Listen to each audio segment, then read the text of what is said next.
Good afternoon, welcome to good health. Piles, fistula, fissure సమస్యతో బాధపడుతున్నారా? వీటి వల్ల కలిగే అనారోగ్య సమస్యలేంటి? వీటికి హోమియోపతిలో ఎటువంటి చికిత్స అందుబాటులో ఉందో మనకి తెలియజేయడానికి హోమియోకేర్ ఇంటర్నేషనల్ డాక్టర్ వినోదిత గారు మనతో పాటు ఉన్నారు. వారిని అడిగి మరిన్ని విషయాలు తెలుసుకుందాం. Doctor, good afternoon. Good afternoon doctor, ముందుగా చెప్పండి, పైల్స్ రావడానికి రీజన్స్ ఏంటి అండ్ ఎవరిలో వచ్చే అవకాశం ఎక్కువగా ఉంటుంది? సో మెయిన్గా పైల్స్ అనే దాని గురించి మాట్లాడుకునే దానికంటే ముందు అసలు నార్మల్గా మనకి ఎలా ఉంటుంది బాడీలో, అసలు దేనివల్ల మనకి పైల్స్ అనేవి వస్తాయి అనేది మాట్లాడుకుందాము. సో మామూలుగా మనకి తినే దగ్గర నుంచి మనం మలం పాస్ చేసే వరకు మనకి డైజెస్టివ్ సిస్టమ్ అనేది మనకి హెల్ప్ చేస్తూనే ఉంటుందన్నమాట. సో మౌత్ దగ్గర నుంచి కింద యానస్ వరకు పని జరుగుతూనే ఉంటుంది. సో ఈ ప్రాసెస్లో ఏంటంటే మనకి డిఫరెంట్ ఆర్గన్స్ అనేవి రిలేట్ అయి ఉంటాయి అన్నమాట. For example stomach, gall bladder, liver and pancreas, ఇట్లా డిఫరెంట్ ఆర్గన్స్ రిలేట్ అయి ఉంటాయి. పేగులు, మనకి చిన్న పేగు, పెద్ద పేగు, ఇవి కూడా ఇన్వాల్వ్ అయి ఉంటాయి అన్నమాట. సో ఇందులో ఏంటంటే కొన్ని డిసీజెస్ వల్ల, డిఫరెంట్ కాజెస్ వల్ల కాన్స్టిపేషన్ రావటము, అలా క్రానిక్గా ఉండటం వల్ల మనకి వేరే సమస్యలు ఎదురవుతూ ఉంటాయి అన్నమాట. సో అందులో మనం ఈ పైల్స్ చూసుకున్నట్లయితే ఫస్ట్ థింగ్, పైల్స్ అంటే ఏంటంటే ఇప్పుడు నార్మల్గా మనం చేతులు చూసుకుంటే చేతుల మీద మనకి బ్లూ కలర్లో, గ్రీన్ కలర్లో కొన్ని నరాలు కనిపిస్తూ ఉంటాయి అన్నమాట. రక్త కణాలు అంటారు వాటిల్ని. సో అవి వెయిన్స్ అని అంటూ ఉంటాము. సో ఆ వెయిన్స్ మనకి ప్రతి ఒక్క ఆర్గన్కి సప్లై చేస్తాయి. అలానే మనకి యానల్ రీజియన్లో, అంటే మనం మలం పాస్ చేసే ఏరియాలో కూడా ఇలాంటి రక్త కణాలు అనేవి ఉంటాయి అన్నమాట. సో మనము ఎక్కువగా ప్రెషర్ పెట్టడం వల్ల కానీ, డిఫరెంట్ కాజెస్ వల్ల అవి ఏమవుతాయంటే వాపు వచ్చేసి అవి బయటికి రావడం జరుగుతూ ఉంటాయి. సో ఇలా ఆ రక్త కణాలు ఏవైతే ఉన్నాయో అవి బయటికి రావటాన్ని పైల్స్ అని అంటాము. సో ఈ పైల్స్ మనకి 2 టైప్స్ ఉంటాయి. ఒకటి వచ్చేసి ఇంటర్నల్, ఇంకొకటి వచ్చేసి ఎక్స్టర్నల్. అంటే ఆ వాప్ అనేది ఒకవేళ లోపలే ఉన్నట్లయితే దాన్ని ఇంటర్నల్ పైల్స్ అని అంటాం అనమాట. అదే వాపు కొన్ని రోజుల తర్వాత బయటికి వచ్చి వేరే సమస్యలు కాజ్ అయితే కనుక దాన్ని ఎక్స్టర్నల్ పైల్స్ అంటాం అనమాట. సో ఈ పైల్స్లో మెయిన్గా ఇది అసలు ఎందుకు వస్తుంది అనేది చూసుకున్నట్లయితే మెయిన్గా కాజెస్ వచ్చేసి ఎక్కువగా ఓవర్ స్ట్రెయిన్ చేయటం. అంటే మనకి ఒకవేళ మలబద్ధకం అనే సమస్య ఉంది, చాలా ఏళ్ల నుంచి ఉంది, దాన్ని కరెక్ట్ చేసుకోవట్లేదు అని అంటే దానివల్ల మనకి ఈ పైల్స్ వచ్చే సమస్య తొందరగా వస్తుందన్నమాట.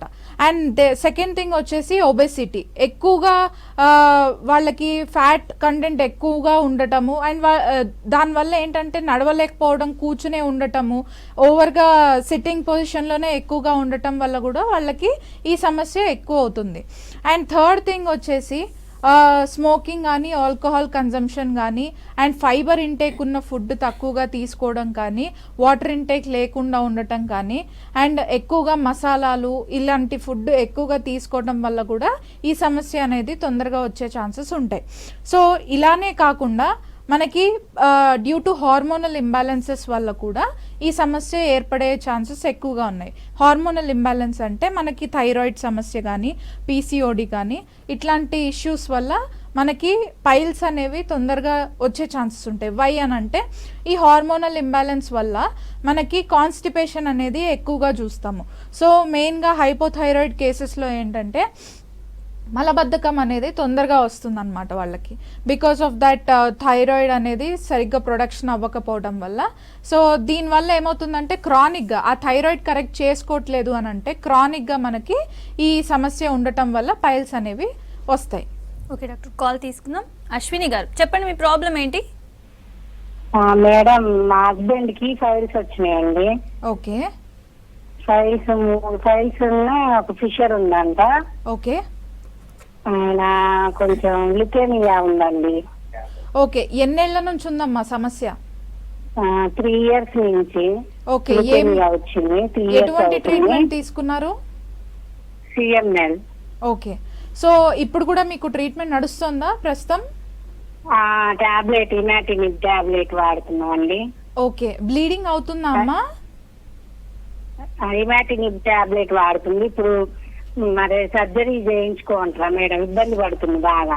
ఓకే అండి, ఒకసారి సర్జరీ చేయించుకునే దానికంటే ముందర మనకి తను ఎలాగో ఇన్వెస్టిగేటివ్ రిపోర్ట్స్ అవన్నీ చేయించుకున్నారని చెప్పారు.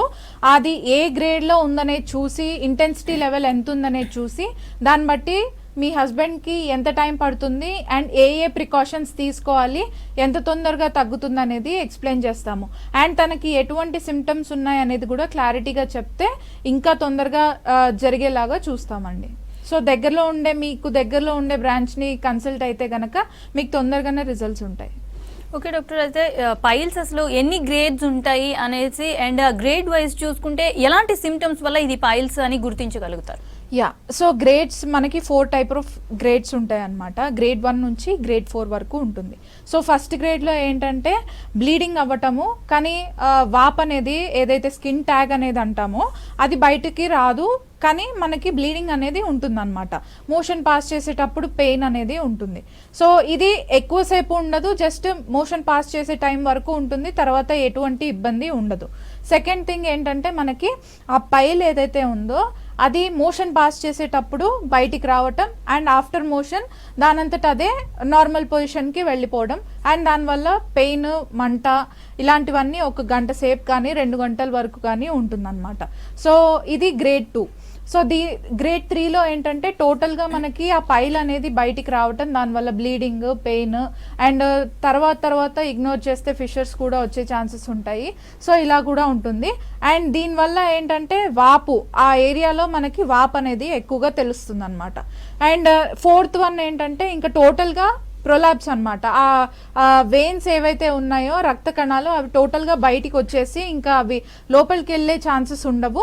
అండ్ దీనివల్ల ఏంటంటే కూర్చోడానికి ఇబ్బంది, నుంచోడానికి ఇబ్బంది అండ్ వాక్ చేయడానికి ఇబ్బంది, ఇలాంటి ఇబ్బందితో వాళ్ళు డైలీ రొటీన్ పనులు ఏవైతే ఉంటాయో అవి కూడా చేసుకోలేకుండా ఉంటారనమాట. అండ్ బ్లీడింగ్ ఎక్కువగా అవుతూ ఉంటుంది. దాంతోపాటు పెయిన్, ఇప్పుడు ఆబ్వియస్లీ వాళ్ళు కూర్చోడానికి కూడా డైలీ రొటీన్లో లేకపోయేసరికి they can't even do their own work అనమాట. ఓకే డాక్టర్, నెక్స్ట్ కాల్ తీసుకుందాం. నారాయణ గారు, చెప్పండి మీ ప్రాబ్లం ఏంటి? నమస్కారం మేడం. నమస్తే అండి. పేరు నారాయణ, నిర్మల్ డిస్ట్రిక్ట్ మేడం. చెప్పండి సార్. ఇదే మేడం, మోషన్స్ వచ్చినప్పుడు మంట బాగా వస్తుంది మేడం. ఇప్పుడు 5-6 మంత్ అయితే మేడం. ఓకే, దాంతో పాటు మీకు ఏమన్నా రక్తం పడుతుందా అండి మోషన్ పాస్ చేసే టైంలో? మోషన్స్ ఉన్న తర్వాత కొద్దిగా బయటకు వచ్చి మళ్ళీ లోపలికి వెళ్తుంది మేడం. ఓకే అండి. సో మీకు ఒక 1 మంత్ హోమియో వాడింటి మేడం ఇక్కడ లోకల్లా. అయితే అది తగ్గ అనేది మంట అలాగే ఉంది. అది ఉంటే కూడా రావడం అనేది ఏం లేదు మేడం, రిజల్ట్ ఏం లేకుండా మేడం. ఓకే అండి. సో ఫస్ట్ ఆఫ్ ఆల్ ఈ పైల్ సమస్య రావటానికే మనకి చాలా ఇయర్స్ నుంచి మీరు చేసుకునే లైఫ్ స్టైల్ ఎట్లా ఉందనేది కూడా పరిగణలోకి తీసుకోవాలి. సో ఏంటంటే మనము చాలా ఏళ్ల నుంచి డిఫరెంట్ కైండ్స్ ఆఫ్ ఫుడ్, మసాలాలు కానీ, నాన్ వెజ్, ఫైబర్ తక్కువ ఉన్నవి ఇలా తీసుకుంటూ వచ్చేసరికి పైల్స్ అనేవి ఆటోమేటిక్గా గ్రేడ్స్ అనేవి ఎలివేట్ అవుతూ ఉంటాయి అన్నమాట. అటువంటి టైంలో మనకి వెంటనే 1 మంత్లో రిలీఫ్ అవ్వాలి అంటే కొద్ది కష్టం. ఓన్లీ పెయిన్ రిలీఫ్ అని అంటే దానికి చాలా మెడికేషన్స్ ఉంటాయి. కానీ ఇక్కడ ఏంటంటే మనకి పెయిన్ ఒకటే కాదు, దాంతో పాటు ఆ పైల్స్, ఆ వాప్ ఏదైతే ఉందో అది తగ్గి మళ్ళీ ఫర్దర్గా రాకుండా ఉండేటట్టు మెడిసిన్స్ ఉంటాయి అన్నమాట. సో ఈ ప్రాసెస్ అవ్వడానికి కొంచెం టైం పడుతుంది. బట్ దెన్ మీకున్న సమస్య తొందరగా తక్కువ అవ్వడానికి మెడికేషన్తో పాటు ఎటువంటి డైట్ తీసుకోవాలనేది కూడా క్లియర్గా చెప్తాము. సో దగ్గరలో ఉండే బ్రాంచ్ని కన్సల్ట్ చేస్తే మంచిది. ఓకే డాక్టర్, నెక్స్ట్ కాల్ తీసుకుందాం. వెంకటరమణ గారు, చెప్పండి మీ ప్రాబ్లం ఏంటి? మేడం మా భార్యకి చెప్పండి. హలో, చెప్పండి, డాక్టర్ ఉన్నారు, మాట్లాడండి. మేడం నమస్తే మేడం. నమస్తే అండి. మేడం మా భార్యకి మొలలో అయినాయి మేడం. ఓకే, బ్లీడింగ్ వస్తుంది. ఎప్పటి నుంచి ఉందండి? అంటే మాకు ఉండొచ్చు దాదాపు 2 సంవత్సరాలే మేడం. ఓకే, ఎటువంటి మెడికేషన్ తీసుకోలేదా ఇప్పటిదాకా? తీసుకున్నాం మేడం, మెడిసిన్ తీసుకున్నాము. ఓకే, తీసుకున్నా అప్పుడు తగ్గిపోయింది. ఇప్పుడు ఒక 3 ఎల్లుకున్నాయి మేడం. ఓకే, ప్రెగ్నెన్సీ అయిన తర్వాత నుంచి స్టార్ట్ అయిందా, లేదంటే ఎటువంటి సమస్యలు, థైరాయిడ్ కానీ, పీసీఓడి ఇట్లాంటి సమస్యలు ఏమన్నా ఉన్నాయా? అటువంటిది ఏం లేదు మేడం. మా మ్యారేజ్ అయ్యి ఒక 25 ఏళ్ళు అవుతుంది. ఓకే, అంటే ఒక 3 సంవత్సరాల నుండి వచ్చినాయి మేడం ఇప్పుడు మాకి. ఓకే అండి. ఓకే, సో ఎల్లుకున్నాయి మేడం ఇప్పుడు అది. సో మెయిన్గా మనకేంటంటే ఇన్ని రోజుల నుంచి ఉన్న లైఫ్ స్టైల్ బట్టి కూడా ఉంటుంది, ఆర్ అదర్వైజ్ ఇంటర్నల్గా ఏదైనా చేంజెస్ జరగటం, మీరు ఎప్పుడైనా థైరాయిడ్ ప్రొఫైల్ చేస్తే అది కూడా తీసుకొని రండి. దాన్ని బట్టి మనము ఇవన్నీ పరిగణలోకి తీసుకొని మెడికేషన్ అనేది ఇస్తాము. తొందరగానే తగ్గుతుంది, దానికి మీరు టెన్షన్ పడాల్సిన అవసరం లేదు. ఓకే డాక్టర్, ఈ పైల్స్ ప్రాబ్లం వచ్చినప్పుడు కొన్ని రోజులు మెడిసిన్స్ వాడేసి డైట్ కంట్రోల్ చేసిన తర్వాత మళ్ళీ అదే రొటీన్ వర్క్ చేస్తూ ఉంటారు, రొటీన్గా అవే ఫుడ్స్ తింటూ ఉంటారు అండ్ టోటల్గా దాన్ని నెగ్లెక్ట్ చేస్తుంటారు. దీనివల్ల ఎలాంటి హెల్త్ ఇష్యూస్ ఫర్దర్గా వచ్చే అవకాశం ఉంటుంది? సో మెయిన్గా ఏంటంటే వాళ్ళు ఇప్పటిదాకా అది ఉన్నన్ని రోజులు వాళ్ళు డైట్ ఫాలో అయ్యి దాన్ని చేంజ్ చేసుకోవటం చేస్తారు. కానీ వన్స్ అది కరెక్ట్ అయిన తర్వాత మళ్ళీ సేమ్ రొటీన్ ఫాలో అవుతే ఆల్రెడీ మీకు ఆ టెండెన్సీ ఉంది, దాన్ని మళ్ళీ మీరు ప్రీవియస్లీ ఏదైతే ఫాలో అయ్యారో అలా ఫాలో అయితే మళ్ళీ మనకి ట్రిగర్ అవుతుంది అనమాట సేమ్ ఇష్యూ. సో దానివల్ల అదొక్కటే కాకుండా గ్రేడ్ 4 పైల్స్ రావటం, దాంతోపాటు ఫిస్టులా ఫిషర్స్ కూడా వచ్చే ఛాన్సెస్ ఉంటాయి అన్నమాట. సో దీనికి ఫర్దర్గా సర్జరీ ఒకటే చేయాల్సి ఉంటుంది. సో ఇలాంటి కాంప్లికేటెడ్ స్టేజ్కి వెళ్ళేదానికంటే ముందరే మనం ట్రీట్మెంట్ సరిగ్గా తీసుకొని ఫర్దర్గా రాకుండా ఉండేటట్టు ప్రికాషన్స్ ఫాలో అయితే తొందరగా తగ్గుతుంది. ఓకే డాక్టర్, నెక్స్ట్ కాల్ తీసుకుందాం. ప్రశాంత్ గారు చెప్పండి, మీ ప్రాబ్లం ఏంటి? మేడం గుడ్ ఆఫ్టర్నూన్ అండి. గుడ్ ఆఫ్టర్నూన్ అండి. మేడం ఇది నాకు ఒక 3-4 ఇయర్స్ నుండి మేడం. ఓకే, హలో, చెప్పండి. ఏదైనా వేడి వస్తువు తిన్నా, ఏదైనా మసాలా లాంటి తిన్నా, మైదా లాంటివి తిన్నా మోషన్ లో బ్లడ్ పడుతుంది మేడం. ఓకే, సో పైకి అనుకోవచ్చా లేకుండా వేడి వల్లనా ఎలా అనుకోవచ్చు మేడం? సో మీరు అది తిన్నప్పుడు మాత్రమే మీకు బ్లడ్ పడుతుందా అండి, లేదంటే వేరే నార్మల్గా మీరు నీళ్లు తక్కువ తీసుకున్నా ఇట్లాంటి సమస్య ఉందా? నీళ్ళు నేను బాగానే తీసుకుంటాను మేడం, పర్లేదు. ఓకే, నాన్ వెజ్ తీసుకున్నా కానీ ఏదైనా మసాలా ఫుడ్ ఎక్కువ తిన్నప్పుడు కానీ అప్పుడు బ్లడ్ జరుగుతుంది మేడం. సో మీకు ఇక్కడ మీరు చెప్పే సిమ్టమ్స్ని బట్టి ఇంటర్నల్ పైల్స్ ఉండొచ్చండి. సో అది మనకి ఒకసారి క్లినిక్ వస్తే జనరల్ ఫిజికల్ ఎగ్జామినేషన్ చేసి తెలుసుకోవచ్చు. అండ్ దాంతోపాటు ఒకవేళ పైల్స్ కానీ లేకుంటే మీకు ఫర్దర్ ఇన్వెస్టిగేషన్స్ చేసి దేనివల్ల వస్తుందనేది చెప్తాము. మ్యాక్సిమం ఏంటంటే ఇంటర్నల్ పైల్స్ అయి ఉండొచ్చు, ఎందుకంటే ఓన్లీ ఇవి తిన్నప్పుడు మీకు బ్లీడింగ్ అనేది అవుతుంది. సో గ్రేడ్ 1 ఇంటర్నల్ పైల్స్ అయి ఉండొచ్చండి. సో ఫర్దర్గా కూడా ఇన్వెస్టిగేషన్ చేసేదానికి మనము ఒకసారి డైరెక్ట్గా వస్తే ఫిజికల్ ఎగ్జామినేషన్ చేసి చూడొచ్చు. ఓకే డాక్టర్, అయితే ఫిస్టులా రావడానికి రీజన్స్ ఏంటి అండ్ ఫిస్టులాకి సిమ్టమ్స్ ఎలా ఉంటాయి? సో ఫిస్టులా అంటే ఫస్ట్ ఆఫ్ ఆల్ అది ఒక ఓపెనింగ్ అన్నమాట. సో మనకి ఒక దగ్గర నుంచి ఓపెన్ అయ్యి వేరే దగ్గరికి ఎండ్ అవుతుంది అనమాట. ఫర్ ఎగ్జాంపుల్ ఇప్పుడు మనకి ఆ రెక్టమ్ దగ్గర ఓపెన్ అయింది, యానల్ ఓపెనింగ్ కి కొంచెం పక్కన ఒక ఓపెనింగ్ వచ్చి అక్కడ నుంచి యూరినరీ బ్లాడర్ వరకు ఒక ట్యూబ్ లాగా ఫామ్ అవుతుంది అనమాట. సో దాన్ని ఫిస్టులా అంటాం, ఆ ట్యూబ్ ని ఫిస్టులా అంటాం అనమాట. సో ఇదేంటంటే దేని వల్ల వస్తుందంటే మనము ఈ పైల్స్ కానీ ఫిషర్స్ కానీ దీన్ని చాలా ఇగ్నోర్ చేస్తూ ఉంటే మనకి అక్కడ ఆ ఏరియాలో ఇన్ఫెక్షన్ బాయిల్స్ లాగా ఫామ్ అయిపోయి, అంటే ఒక పింపుల్ లాగా ఫామ్ అయిపోయి ఆ పింపుల్లో పస్ ఫామ్ అయ్యి దాన్ని ట్రీట్ చేయలేకపోతే అది కాస్త ఒక ట్యూబ్ లాగా ఫామ్ అయిపోయి మనకి ఒక చిన్న ఏరియా లాగా ట్యూబ్ లాగా అయిపోతుంది అనమాట, ఒక ఓపెనింగ్ దగ్గర నుంచి ఇంకో ఓపెనింగ్కి. సో దీన్ని ఫిస్టులా అంటాము. దీనికి వచ్చే సిమ్టమ్స్ ఏంటంటే బ్లీడింగ్, పస్, పెయిన్ ఇలాంటివి ఉంటాయి అన్నమాట.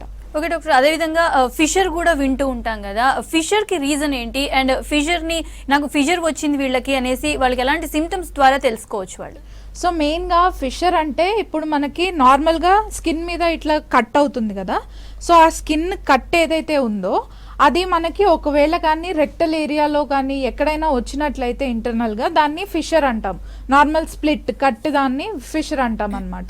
ఎక్కువగా స్ట్రెయిన్ చేసినప్పుడు, కాన్స్టిపేషన్ అయినప్పుడు ఈ సమస్య ఉంటుంది. ఆర్ అదర్వైజ్ ఎక్కువగా మోషన్స్ డయేరియా పాస్ చేసినప్పుడు కూడా ఈ సమస్య ఎక్కువగా ఏర్పడుతుంది. ఓకే డాక్టర్, కాల్ తీసుకుందాం. పూర్ణిమ గారు చెప్పండి, మీ ప్రాబ్లం ఏంటి? మేడం నా పాపకి 6 years అండి. ఓకే, పాపకి చిన్నప్పటి నుంచి కాన్స్టిపేషన్ ఉందండి. ఓకే, అయితే పాపకి ఒక 4.5 years టైంలో ఫిషర్ ఒకటి ఏర్పడిందండి ఈ కాన్స్టిపేషన్ వలన. ఓకే, పాపకి మోషన్ టైట్ రావడం వల్ల ఈ సమ్మర్ లో కూడా స్కూల్ కి పంపించడం వల్ల వాటర్ ఎక్కువ తీసుకోవడం వల్ల డీహైడ్రేషన్ అయిపోయి మళ్ళీ అదే ప్రాబ్లమ్ అయ్యి మళ్ళీ ఇంకొక చిన్నది అంటే పైన కింద అన్నమాట చిన్న ఫిషర్ వచ్చింది.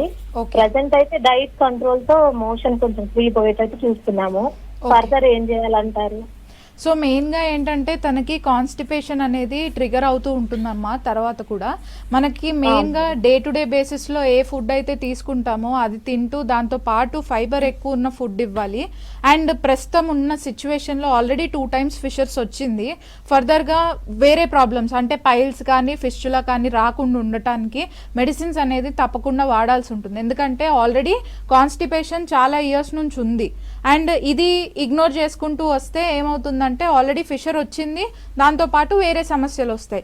ఇలా రాకుండా ఉండటానికి అండ్ ఆల్సో ఉన్న కాన్స్టిపేషన్ తగ్గడానికి అండ్ ఫర్దర్గా మళ్ళీ రాకుండా ఉండటానికి మెడిసిన్స్ అనేది వాడాలి. సో ఒకసారి మీరు ఆల్రెడీ ఫిషర్స్కి చూపించారని అంటున్నారు, ఆ ఇన్వెస్టిగేషన్ రిపోర్ట్స్ కూడా ఒకసారి తీసుకొని వస్తే దానికి తగ్గట్టు పాపకి మెడిసిన్స్ అనేవి ఇస్తామన్నమాట. ఓకే డాక్టర్, ఏజ్ వైజ్ చూసుకుంటే కొంచెం పెద్ద ఏజ్లోనే వస్తుంది అని చాలా వరకు విన్నాం. ఇప్పుడున్న కాల్ని బట్టి చూస్తే చిన్నపిల్లలు వీళ్ళకి ఎందుకు వస్తుంది, వీళ్ళకి రావడానికి రీజన్స్ ఏముంటాయి? సో యూజువల్గా కిడ్స్లో ఏంటంటే ఫైబర్ ఇంటేక్ లేకుండా ఉండటం, న్యూట్రిషన్ ఫుడ్ ఇవ్వకుండా ఉండటం వల్ల కాన్స్టిపేషన్ అనేది ఎక్కువగా చూస్తున్నాము. అండ్ కాన్స్టిపేషన్ తో పాటు కూడా మనకి స్టమక్ లో వార్మ్స్ ఉండటము, ఇలాంటి వేరే ఇష్యూస్, గ్యాస్ట్రిక్ ట్రబుల్స్ ఉండటం వల్ల కూడా కాన్స్టిపేషన్, దీనివల్ల పైల్స్ కానీ ఫిషర్స్ కానీ ఇవన్నీ తొందరగా వస్తున్నాయి. మెయిన్ రీజన్ ఏంటంటే కాన్స్టిపేషన్ అనమాట. ఈ కాన్స్టిపేషన్ డిఫరెంట్ ఇష్యూస్ వల్ల కూడా వస్తుంది. సో చిన్నపిల్లల్లో మెయిన్గా ఏంటంటే డైట్ సరిగ్గా లేకపోవడం వల్లనే వస్తుంది అనమాట. సో ఇవి అండ్ కొంతమందికి ఏంటంటే మిల్క్ ప్రోడక్ట్స్ పడవు చిన్నపిల్లల్లో, వీటి వల్ల కూడా ఈ సమస్య ఏర్పడుతుంది. And also everyday water intake అనేది తక్కువ తీసుకోవడం వల్ల కూడా ఈ సమస్య ఉంటుంది. పిల్లల్లో మెయిన్గా ఏంటంటే ఫుడ్, వాటర్ ఇవి కరెక్ట్ చేసుకుంటే వాళ్ళకి ఎవ్రీడే మోషన్ అనేది తొందరగానే సాఫీ అయిపోతుంది. అండ్ దాంతోపాటు మెడిసిన్స్ వాడాల్సిన అవసరం లేకుండా మీరు లైఫ్ స్టైల్ చేంజెస్ చేస్తే ఇంకా ఫర్దర్గా ప్రొలాంగ్డ్ పీరియడ్ ఆఫ్ టైం వరకు వాళ్ళు బాగుంటారు. డాక్టర్, అయితే లేడీస్లో చూసుకుంటే ప్రెగ్నెన్సీ టైంలో ఎక్కువ పైల్స్ కంప్లైంట్స్ చూస్తూ ఉంటారు అండ్ ఎక్కువ మందికి కూడా అటాక్ అవుతూ ఉంటాయి కదా, దీనికి రీజన్ ఏంటి? అండ్ ఆఫ్టర్ డెలివరీ తగ్గే అవకాశాలు ఉంటాయా? సో మెయిన్గా పైల్స్ ప్రెగ్నెన్సీ టైంలో ఎందుకు వస్తుందంటే డ్యూ టు హార్మోనల్ ఇంబ్యాలెన్స్ మనకి ప్రెషర్, కాన్స్టిపేషన్ అనేది ఎక్కువ అవుతుంది. సో ప్రెగ్నెన్సీ టైంలో constipation most common, water intake వల్ల కానీ ఆర్ హార్మోనల్ ఇంబ్యాలెన్స్ వల్ల కానీ ఉంటుంది. సో దీనివల్ల ఏంటంటే ప్రెషర్ ఎక్కువగా పట్టడం వల్ల వాళ్ళకి పైల్స్ అనేది వస్తుంది. చాలా మంది కేసెస్లో ఏంటంటే ఆఫ్టర్ ప్రెగ్నెన్సీ పైల్స్ అనేవి పోతాయి. కానీ కొంతమందికి వాళ్ళు మోడిఫికేషన్ చేసుకోలేదు వాళ్ళ లైఫ్ స్టైల్ అని అంటే ఫర్దర్గా కూడా ప్రొలాంగ్ అయ్యే ఛాన్సెస్ ఉంటాయి. Almost 80% of cases reverse back ఉంటుంది, పైల్స్ అనేవి మళ్ళీ రివర్స్ అవుతాయి. ఓకే డాక్టర్, ఈ డయాబెటిక్ పేషెంట్స్ కూడా ఎక్కువ ఈ కాన్స్టిపేషన్ కానీ అండ్ వాళ్ళ gastric problem and constipation with piles కూడా ఎక్కువ చూస్తూ ఉంటాం కదా, దీనికి రీజన్ ఏంటి? ఎందుకంటే వాళ్ళు ఆల్రెడీ కంట్రోల్గానే ఉంటారు ఫుడ్ విషయంలో వాటిల్లోనూ, దీనికి ఎందుకు రీజన్ అవుతుంది? ఎక్కువ పైల్స్ ఎందుకు వస్తూ ఉంటాయి? సో మెయిన్గా డయాబెటీస్లో చూసుకుంటే మల్టిపుల్ ఆర్గన్స్ అనేవి ఇన్వాల్వ్ అయి ఉంటాయి. సో మెయిన్గా డయాబెటీస్లో లివర్, గాల్ బ్లాడర్ వీటి ఎంజైమ్స్ అనేవి ఎక్కువగా మనకి హెల్ప్ అవుతూ ఉంటాయి అన్నమాట. ఎక్కువగా డయాబెటిక్ పేషెంట్స్లో ఏంటంటే లివర్ అనేది ఎక్కువగా ఎఫెక్ట్ అవుతూ ఉంటుంది. ఒకవేళ లివర్ ఎక్కువగా ఎఫెక్ట్ అయింది అని అనుకుంటే దానివల్ల మనకి జీర్ణ వ్యవస్థ అనేది దెబ్బతిని మోషన్ అనేది సరిగ్గా అవ్వకుండా ఉండటం జరుగుతుంది అనమాట. సో మోషన్ సరిగ్గా అవ్వకపోతే మనకి ఇటువంటి ఇష్యూస్ అనేవి తొందరగా వస్తాయి. కానీ డయాబెటీస్లో ఏంటంటే not everybody have the same issue, only few of them ఎవరికైతే లివర్ కానీ ఇటువంటి సమస్యలు ఉంటే గనక వాళ్ళకే ఇటువంటి సమస్యలు తొందరగా వస్తాయి. అలా అని చెప్పి every diabetic patient don't have piles and fissures. So ఇది మాత్రం కన్సిడర్ చేసుకొని అండ్ లివర్ సమస్యలు ఉన్న వాళ్ళు తొందరగానే చూపించుకుంటే మంచిది. ఎవ్రీ 6 monthsకి ఒకసారి మనం లివర్ ప్రొఫైల్ టెస్ట్ చేయించుకుంటే అందులో మనకి ఆ బిలిరుబిన్ కానీ ఇటువంటి ఏవైతే ఉన్నాయో నార్మల్ రేంజ్లో ఉన్నాయా లేదా అనేది చెక్ చేయించుకొని ఒకవేళ లేకపోతే దానికి కూడా మెడికేషన్ తీసుకుంటే ఫర్దర్గా ఎటువంటి ఇష్యూస్ లేకుండా ఉంటుంది. ఓకే డాక్టర్, నెక్స్ట్ కాల్ తీసుకుందాం. రామరాజు గారు, చెప్పండి మీ ప్రాబ్లం ఏంటి? మేడం డాక్టర్ మాట్లాడుతున్నారా? యా చెప్పండి, డాక్టర్ గారు ఉన్నారు, మాట్లాడండి. టీవీ వాల్యూమ్ తగ్గించి మాట్లాడండి. నమస్తే మేడం. నమస్తే అండి. మేడం నాకు అల్సర్ ఉంది మేడం. ఓకే, ఏం అల్సర్ అండి? గ్యాస్ట్రిక్ అల్సరా లేదంటే పేగు అల్సరా? Gastric ulcer madam. అది మెడిసిన్ ఒక 4-5 years నుంచి ఓకే ఏంటి మేడం? చెప్పండి. హలో. ఎస్, టీవీ చూస్తూ మాట్లాడకండి రామరాజు గారు. 5 years నుంచి మెడిసిన్ వాడుతున్నాను. ఏంది ఇంట్లో ఓకే మేడం. చెప్పండి ప్రాబ్లం ఏంటో. అయితే సోమిప్రోజోల్ టాబ్లెట్ వాడుతున్నాను. ఓకే. అయితే కడుపులో మంట తగ్గింది. కొన్ని రోజులు రాను మోషన్స్ కొంచెం బ్లడ్ వస్తుంది మేడం. ఓకే అండి. సో ఇది మసాలా ఫుడ్లు అవి తిన్నప్పుడు మనకి గ్యాస్ట్రిక్ అల్సర్ ఉన్నప్పుడు బ్లీడింగ్ రాదండి. యూజువల్గా పేగులో కానీ అల్సర్ ఉంటే మనకి మోషన్లో బ్లడ్ పడుతుంది. అలా కాకుండా దాంతోపాటు ఒకవేళ పైల్స్ ఉన్నాయా అనేది జనరల్ ఫిజికల్ ఎగ్జామినేషన్ ద్వారానే తెలుస్తుంది. మీరు క్లినిక్ వచ్చి చూపించుకుంటేనే క్లియర్ కట్గా అది పైల్సా లేదంటే అల్సర్ వల్ల వచ్చిందా అనేది తెలుస్తుంది అనమాట.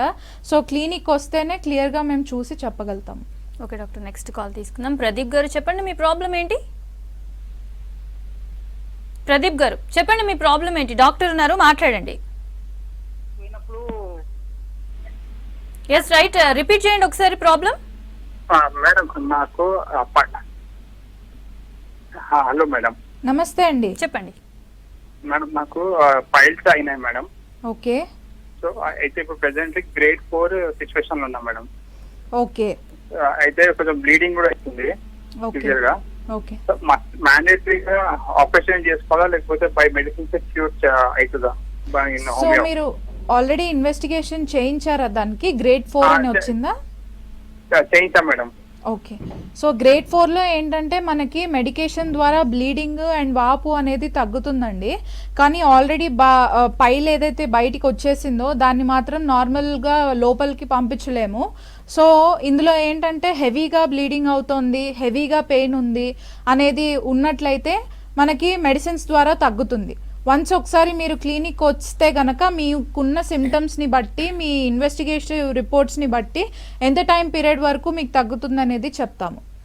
డాక్టర్, పైల్స్, ఫిజియో, ఫిస్టులా ఈ మూడింటికి డిఫరెన్స్ ఎలా తెలుసుకోవాలి? సో పైల్స్ అంటే నార్మల్గా ఒక స్కిన్ ట్యాగ్ పింపుల్ మాదిరిగా బయటకు వస్తుంది పైల్స్లో. సెకండ్ థింగ్ ఫిషర్ అంటే చిన్న కట్ లాగా ఉంటుందన్నమాట. కట్టులోంచి మనకి బ్లీడింగ్ అవ్వటం, దానికి మండటం, పెయిన్ అనేది ఉంటుందన్నమాట. అండ్ ఫిస్టులాలో ఏంటంటే ఒక చిన్న ఓపెనింగ్, పింపుల్ వచ్చినప్పుడు మనకి ఎలా ఓపెనింగ్ ఉంటుందో అలా ఓపెనింగ్ ఉంటుందన్నమాట. దానిలోంచి పస్, బ్లడ్ ఇవన్నీ వస్తాయి. సో ఇలా డిఫరెన్షియేట్ చేసుకోవచ్చు. ఓకే డాక్టర్, నెక్స్ట్ కాల్ తీసుకుందాం. సాయి గారు చెప్పండి మీ ప్రాబ్లం ఏంటి. మేడం నాకు ఒక 2-3-4 years కింద నుంచి కొంచెం ఇట్లా వచ్చింది మేడం. ఓకే. బ్లీడింగ్ అయ్యి బ్లడ్ వచ్చేసింది. ఓకే. మంచిగా ఇప్పుడు బాగానే ఉంది. మళ్ళీ అప్పుడప్పుడు కొంచెం వాటర్ తగ్గినప్పుడు, కొంచెం మసాలా అవి తిన్నప్పుడు మళ్ళీ బ్లీడింగ్ అవుతుంది. ఓకే. ఇంకా మళ్ళీ ఇప్పుడు రావట్లేదు. అప్పుడప్పుడు ఇట్లా అవుతుంది మేడం, బాగా ఇది అవుతుంది. ఓకే. ఓన్లీ మీరు వేడి పదార్థాలు అంటే నాన్ వెజ్ కానీ ఇలాంటివి ఎక్కువ తీసుకున్నప్పుడు మీకు బ్లీడింగ్ అవుతుంది డైరెక్ట్గా, పెయిన్ కాదు. మోషన్స్ కొంచెం ఫ్రీ కానప్పుడు, గట్టిగా అయినప్పుడు ఇది అవుతుంది. ఓకే. అంటే మీకు నార్మల్ లోపల ఇంటర్నల్ పైల్స్ అనేవి ఉన్నాయండి. సో ఓన్లీ మీకు ట్రిగరింగ్ పాయింట్ ఏంటంటే ఫుడ్ వల్ల మీకు ట్రిగర్ అవుతుంది అది. సో ఇది నార్మల్ చేసుకోవడానికి ఫస్ట్ ఫుడ్ కరెక్షన్ చేసుకోండి. ఫుడ్ మీరు కరెక్ట్ చేసుకున్న తర్వాత కూడా మీకు ఇలాంటి ఇష్యూస్ వస్తుంది అంటే మెడిసిన్ తప్పనిసరిగా వాడాల్సి ఉంటుంది. ఓకే డాక్టర్, నెక్స్ట్ కాల్ తీసుకుందాం. సాయిలు గారు చెప్పండి మీ ప్రాబ్లం ఏంటి. చెప్పండి, డాక్టర్ ఉన్నారు మాట్లాడండి. పైల్స్ ఆపరేషన్ అయింది. ఓకే. పైల్స్ ఆపరేషన్ అయిన తర్వాత తగ్గింది. మరలా రీసెంట్ ఒక 1 month నుంచి బ్లీడింగ్ అవుతుంది. ఓకే. బ్లీడింగ్ అవుతుంది. మళ్ళీ టాయిలెట్ ప్రాబ్లం ఉన్నది, లెట్రిన్ ప్రాబ్లం. ఓకే. అయితే చూపించిన మొన్న డాక్టర్ గా నిజామాబాద్ లో కన్సల్ట్ అయినాము. ఓకే. కన్సల్ట్ అయితే టెస్ట్ చేసారు ఒకటి. ఓకే. కోలన్స్కోపీ చేసారు. కోలన్స్కోపీ చేసిన తర్వాత ఇంటర్నల్ హెమరాయిడ్స్ అని చెప్పారు. ఓకే. టాబ్లెట్ ఇచ్చారు, ఇంకా తగ్గలేదు. ఓకే. అక్కడ ఏంటంటే ఈ లెట్రిన్ పోయే దగ్గర లైట్ గా చీమ వస్తుంది మేడం. చీమ వస్తుంది. ఓకే. చీమ వస్తుంది. ఓన్లీ మీకు ఇంటర్నల్ హెమరాయిడ్స్ అనే చెప్పారా లేదంటే వేరే ఏమన్నా ఉందని కూడా చెప్పారా? చీమ వస్తుందని చెప్తే 10 days కు టాబ్లెట్స్ ఇచ్చారు వాళ్ళు. ఓకే. సో ఇప్పుడు మీ సమస్య ఏంటంటే ఆల్రెడీ మీరు ఆపరేషన్ చేయించుకున్నారు, చేయించుకున్నాక కూడా మీకు ఇష్యూ వచ్చింది అని అంటే operation is not the final conclusion అనమాట. ఫర్దర్గా కూడా మీరు లైఫ్ స్టైల్ చేంజెస్ చేసుకోకుండా ఉన్నట్లయితే, ఆల్రెడీ కాన్స్టిపేషన్ ప్రాబ్లం ఉంది అంటే మలబద్ధకం ఇష్యూ ఉంది మీకు, ఫస్ట్ దాన్ని కరెక్ట్ చేసుకోవాలి. అండ్ ప్రస్తుతం ఉన్న సిచ్యువేషన్లో మీరు ఏంటంటే ఇంటర్నల్ హెమరాయిడ్స్ ఉన్నాయి, ఆ ఫర్దర్గా ఇగ్నోర్ చేస్తే మళ్ళీ ఎక్స్టర్నల్ అవుతాయి. దాంతోపాటు పస్ వస్తుంది అంటున్నారు, పస్ మెయిన్ సిమ్టమ్ ఫిస్టులా అయి ఉండొచ్చు. సో ఒకసారి మీరు జనరల్ ఇన్వెస్టిగేషన్ చేయించుకోవాలి. క్లినిక్ వస్తే క్లియర్గా చూసి మేము అక్కడ పైల్స్ ఉన్నాయా లేదంటే ఫిస్టులా ఉందా అనేది క్లియర్గా చూస్తాము. దాని ద్వారా మీకు ట్రీట్మెంట్ అనేది ఇస్తామన్నమాట. ఒక్కసారి రండి, దానికి తగ్గట్టు డైట్ ఇవన్నీ ఫాలో అవ్వటం చెప్తాం. Okay, thank you doctor. ఇది ఇవాల్టి good health. Stay tune to basics news.